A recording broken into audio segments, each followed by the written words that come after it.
135 rokov sú neoddeliteľnou súčasťou života v Tekovských Lužanoch. Dobrovoľní hasiči počas viac než storočia pomáhajú chrániť majetok, zdravie aj životy obyvateľov a zároveň tvoria dôležitú súčasť spoločenského života obce. Toto významné jubileum si v roku 2026 pripomenuli slávnostnými oslavami, ktoré spojili súčasných aj bývalých členov zboru, hostí aj verejnosť. Rok 2026 je pre obec Tekovské Lužany významný viacerými výročiami. Jednak si pripomíname 870. výročie prvej písomnej zmienky o našej obci a dnešný deň oslavujeme 135. výročie založenia dobrovoľného hasičského zboru v obci Tekovské Lužany. 135 rokov je samozrejme veľmi dlhá doba. Vystriedalo sa veľa generácií dobrovoľných hasičov. Unikátom je, že bez prerušenia vlastne títo dobrovoľní hasiči u nás pôsobia.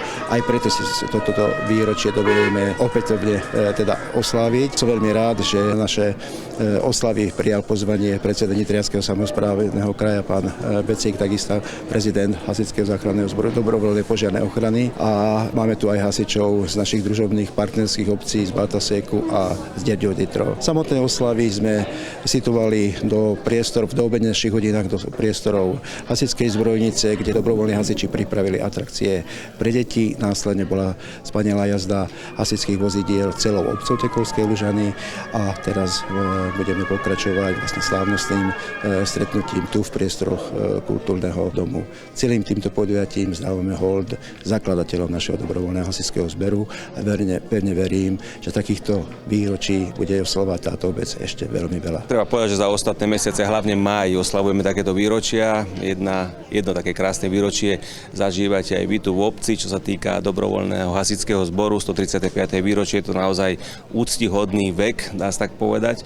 A musím povedať, že aj ja z mojej pozície veľmi rád podporujem dobrovoľných hasičov, jednak aj preto, že sám som dobrovoľný hasič v obci Dvory nad Žitavou, ale na strane druhej Nitriansky samosprávny kraj sa snaží veľmi intenzívne podporovať jednak šport a dobrovoľný hasičský šport a hlavne mládežnícky šport patrí do tejto kategórie, takže aj z tohto miesta určite budem vyzývať vedenie dobrovoľného hasičského zboru tu v obci Tekovské Lužany, aby boli aktívnejšie v tejto sfére čerpania dotačných prostriedkov, lebo všetci dobre vieme, že je to všetko o financiách, takže pevne verím, že budete naďalej funkčný, aktívny. Nitriansky samosprávny kraj vám bude vždy k dispozícii a pevne verím, že sa tu budeme stretávať častejšie a oslavovať ďalšie jubileá dobrovoľného hasičského zboru túto v Tekovských Lužanoch. Nech sa im darí chlapcom, ja pevne verím, že členovia budú len a len pribúdať a všetko dobré.